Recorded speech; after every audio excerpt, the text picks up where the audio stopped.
Halo Bapak Ibu, saudara-saudari sekalian, lovers and haters. Salam cerdas Indonesiaku. Jumpa lagi kita pada kesempatan kali ini. Bagi Anda yang belum subscribe channel saya, silakan subscribe channel saya. Tekan loncengnya agar Anda dapat notifikasi setiap kali saya mengupload video-video saya. Oke, pada kesempatan kali ini saya akan membahas mengenai sebuah masalah yang menimpa Bank Syariah Indonesia. Bank Syariah Indonesia adalah merger dari Bank Syariahnya BRI, BNI, dan Mandiri. Saya tidak tahu apakah BTN juga Bank Syariahnya bergabung. Pokoknya gabungan dari bank-bank syariah plat merah bergabung menjadi Bank Syariah Indonesia. Nah, kita tahu BSI ini layanannya sejak Senin lalu itu bermasalah berturut-turut 3 hari sampai Rabu. Tapi kami sudah mulai pelan-pelan pulih, ya. 3 hari dari Senin sampai Rabu itu layanan ATM-nya, mobile banking-nya, sehingga layanan di teller gitu ya. Nggak bisa, sehingga bagi orang yang mau narik uang, mau transfer uang keluar, nggak bisa. Sengsara kan ya? Nah, sebagai orang IT dan juga pernah di 2 bank swasta saya, di semua bank itu punya ketentuan, bukan ketentuan tertulis sih ya, sistem bisa error. Sistem juga bisa diserang oleh hackers ya. Nah, ini BSI kalau kita lihat di Kompas ini diakui oleh Pak Erick Thohir kena serangan cyber. Bahaya ini. Oke lah, kita bilang internal error atau maintenance gitu ya. Nah, biasanya ketika saya di bank itu maintenance itu selalu dilakukan ya malam gitu ya, jam 12 malam, sehingga tidak mengganggu transaksi yang terjadi pada hari kerja di jam-jam sibuk. Nah, tapi bisa juga sistem tiba-tiba ada satu masalah error dan itu harus secepat-cepatnya ditanggulangi. Ya, kalau sampai sebuah sistem perbankan lebih dari 1 hari, wah itu mohon maaf ya, memalukan. Saya kasih ilustrasi ya, baru-baru ini ya kira-kira mirip-mirip lah seperti BSI. DBS Bank di Singapura juga kena serangan cyber. Mereka butuh waktu cuma beberapa jam, ya setengah hari dah kita bilangnya, sehingga layanannya pulih kembali.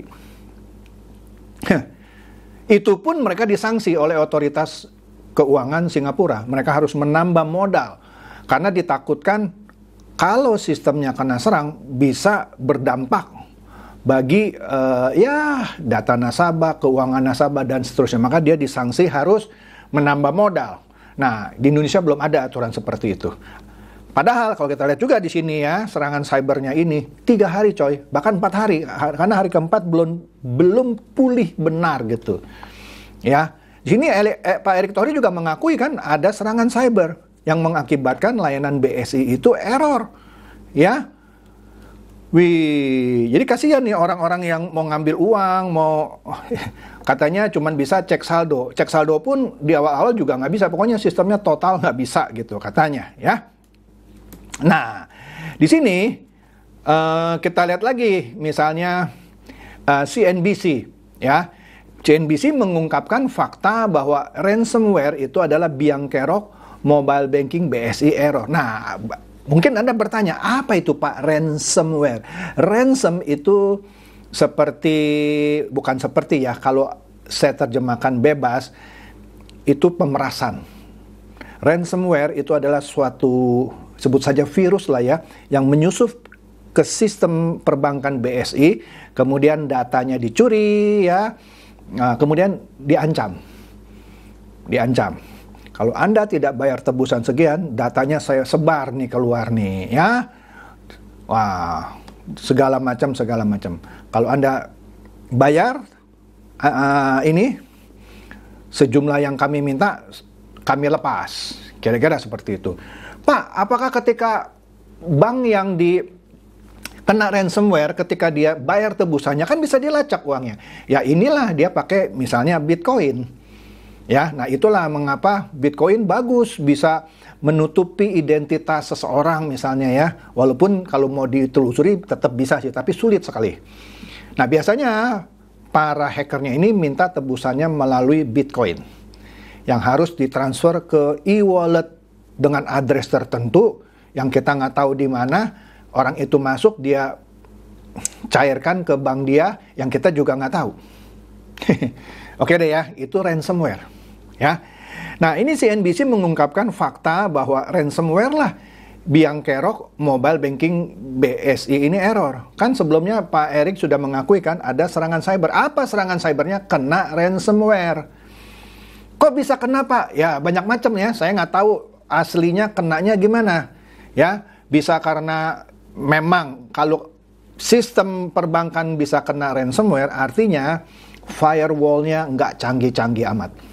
Sehingga tembus gitu ya. Bisa tembus ketika salah seorang karyawannya menerima email yang isinya ada ransomware, dia buka, akhirnya masuk. Nah, masalahnya kan harusnya ransomware itu bisa terdeteksi dong oleh antivirus kayak atau apa gitu ya. Tapi ini jebol misalnya. Atau ketika karyawannya menggunakan jaringan internetnya perusahaan untuk mendownload sesuatu. Misalnya film porno kayak atau apa. Ini misal ya, saya bukannya menuduh ada pendownloadan film bokep gitu ya. Tapi itu bisa disusupi. Ya, makanya ini bagi Anda jangan suka sembarangan download film porno gitu ya. Kalau mau ya pakai jaringan Anda sendiri gitu ya. Dan banyak macam gitu ya penyusupan ransomware ini. Kuncinya sistem perbankan itu harus dilindungi oleh security yang kuat. Sebab semua sistem lah, terutama sistem perbankan, itu rawan untuk diserang. Saya pernah punya sebuah sistem yang kita pasang firewallnya cukup canggih dan setiap hari memberikan laporan. Anda mau tahu, saya punya sistem waktu itu sehari diserang oleh 1000 serangan dari hacker manapun. Kalau sistem kami tidak canggih, itu jebol. Nah, tapi karena kita sudah melindungi dengan semikian kuat firewallnya, kita bisa tahu ini serang dari IP ini dan seterusnya lah. Oke deh. Nah, jadi di sini CNBC menjelaskan ini loh faktanya bahwa BSI ini kena ransomware, ya, sehingga mulai mengalami gangguan mulai Senin tanggal 8 Mei, ya. Nah, jadi di sini ransomware itu masuk, dia mengunci sistem itu sehingga sistem itu nggak bisa jalan. Banyak hal sih sebenarnya yang bisa dilakukan untuk menghindari ransomware. Misalnya, ya tadi firewall atau security dari sistemnya itu harus kuat-kuat banget. Ya. Kedua, kalaupun sudah kuat tapi tetap jebol, itu harus ada yang namanya disaster recovery. Misalnya, udahlah, meskipun sudah kuat, tapi ada lubang nih ya, yang ditemukan oleh hacker itu, dia masuk ke sistem kita, dia bisa curi data kita, dan dia kunci sistem kita misalnya ya.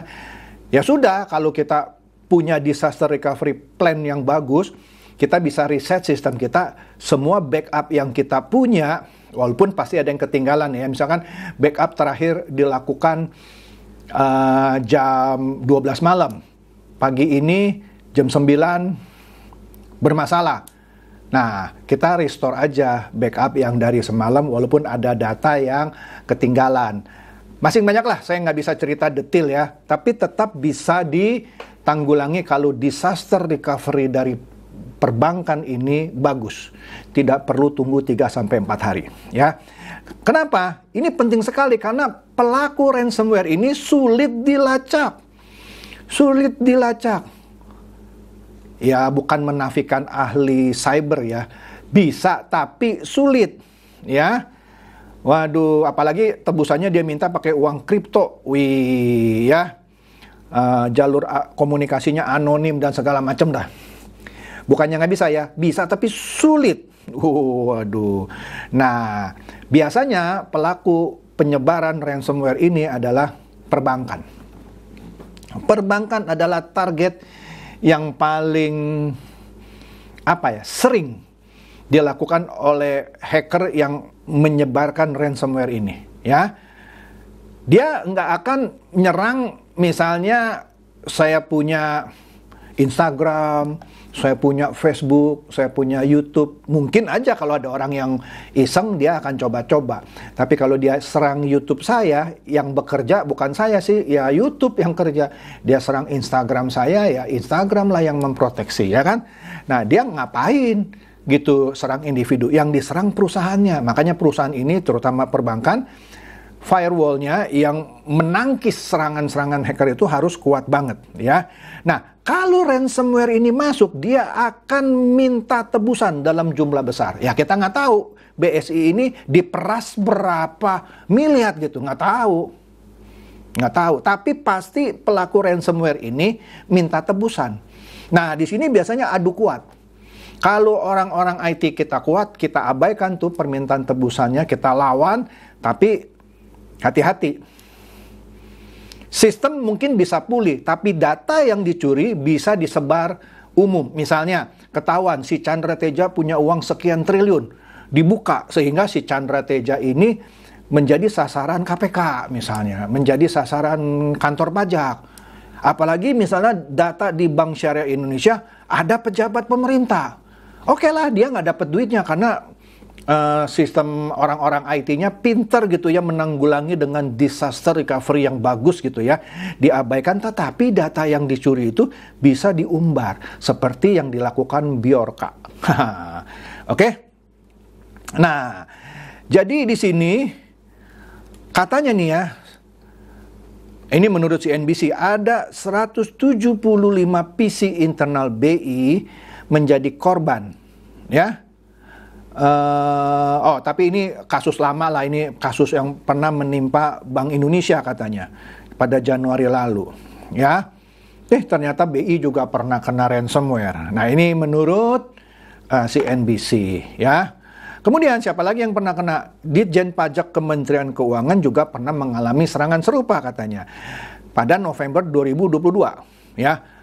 Maskapai AirAsia juga pernah melaporkan kena serangan ransomware yang mengakibatkan data pribadi 5 juta penumpangnya dan karyawannya dipegang oleh penjahat cyber itu.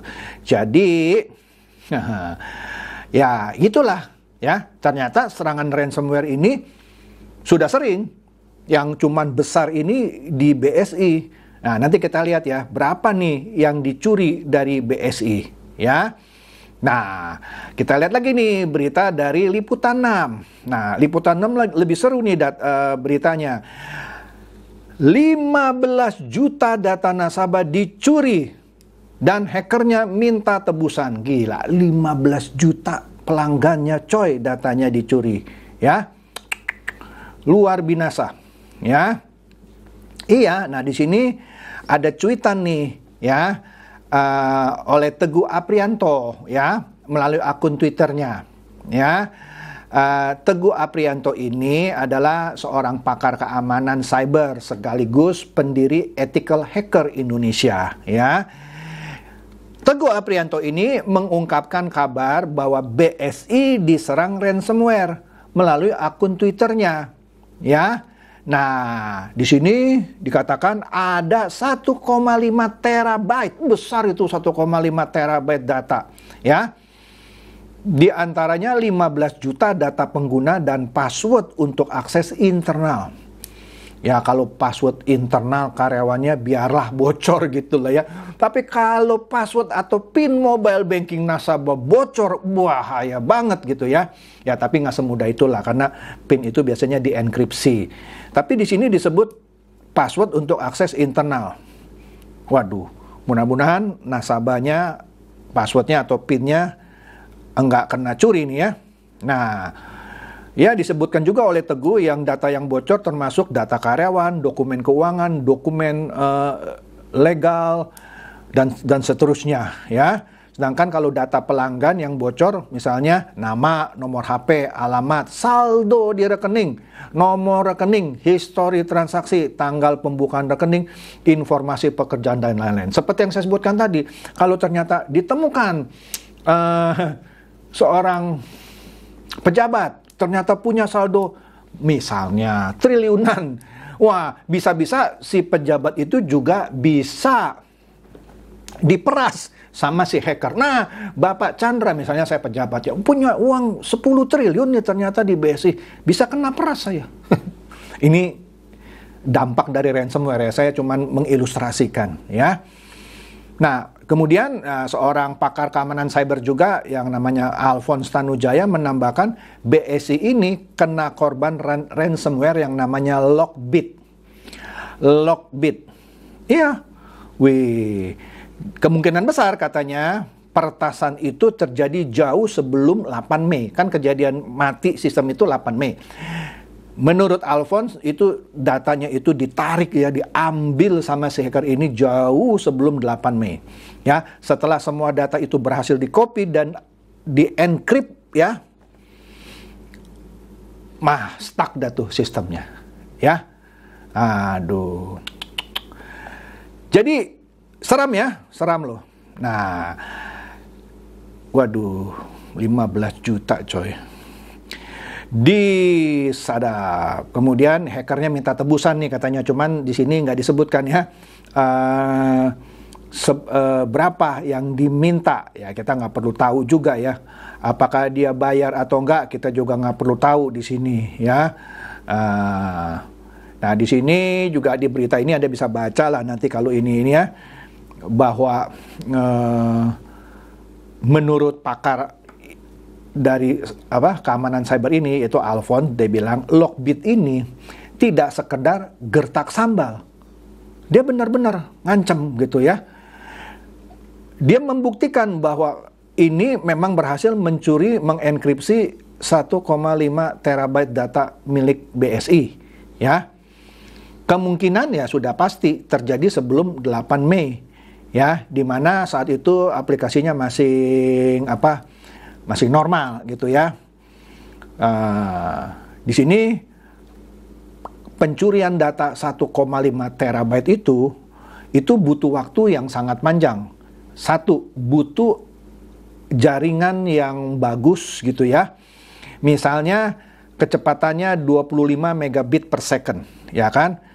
Maka pencurian itu, kalau itu benar begitu, dilakukan 24 jam nonstop tanpa pihak BSI tahu bahwa datanya dicuri, dan itu perhitungannya Alphonse butuh 6 hari. Jadi gila ya, 6 hari nggak tahu tuh datanya dicuri gitu. Nah ini kalau sebagai seorang yang tahu IT, maksudnya itu. Jadi datanya itu dicuri sebelum Senin tanggal 8 Mei itu sudah dicuri. 1,5 terabyte itu kalau pakai jaringan 25 megabit per second itu butuh 6 hari. Dan nggak ketahuan. Berarti hebat ini hackernya ya. Nah, bahkan bisa kemungkinan supaya sistem BSI benar-benar tidak bisa mendeteksi, dicurinya mungkin lebih lama, 12 hari, colong-colong gitu. Wah lagi longgar nih, ngambil, lagi longgar nih, ambil. Dan kemungkinan diambil sejak libur Lebaran. Kan sepi itu ya, nggak beroperasi. Udah ditarik terus itu data, lagi libur Lebaran. Bener juga, masuk akal ya. Nah, jadi yang punya uang banyak di BSI bisa ketar-ketir nih sekarang nih ya. Nah, apa yang harus Anda lakukan kalau Anda adalah customer, nasabah dari BSI? Satu, ya pastilah Anda harus ganti password gitu ya. Karena nggak tahu, jangan-jangan password Anda juga disadap, dicuri sama si hacker, ya kan? Segera ganti password Anda. PIN Anda ganti semuanya ya. Ya haruslah, apalagi udah jelas kena ransomware gitu ya. Nah, kemudian seluruh perusahaan-perusahaan di Indonesia, bukan hanya perbankan, itu juga mesti hati-hati karena ini nggak main-main mereka ya. Ya dunia udah semakin jahat lah ya. Ya. Nah, oleh karena itu ya segeralah, kalau Anda perusahaan besar, apalagi perbankan, lindungi data nasabah Anda, ya. Perkuat sistem keamanan cyber Anda, ya. Sebab bisnis perbankan adalah bisnis kepercayaan. Sekali nasabah tidak percaya, waduh, rusak tuh. Tetapi ini aneh bin ajaib. Saya baca beberapa berita lain gitu ya, meskipun sistem BSI ini diserang oleh ransomware, saham BSI enggak terpengaruh loh. Wah, ini hebat ini. Ini hebat ini. Kan orang mengharapkan diserang, bukan mengharapkan, biasanya kalau suatu sistem kena serangan seperti ini, pasti sahamnya anjlok gitu. Ini nggak begitu terpengaruh. Malah katanya naik gitu ya. Saya belum cek lagi, bener nggak? Tapi sekilas saya baca datanya tadi seperti itu. Oke, jadi itulah keseruan yang terjadi selama ya kira-kira 4 hari terakhir dalam minggu kemarin gitu ya. Yang menyebabkan sistem perbankan BSI itu error mulai Senin 8 Mei. Oke, semoga ini semua menjadi pelajaran bagi kita semua, terutama perusahaan-perusahaan besar, apalagi perbankan, untuk memperkuat keamanan sistem IT-nya. Demikian, semoga ini mencerdaskan dan mencerahkan Anda semua. Silakan share video saya ini kepada teman-teman, sahabat, atau kerabat, supaya mereka tambah cerdas dan tercerahkan. Seperti biasa, terima kasih.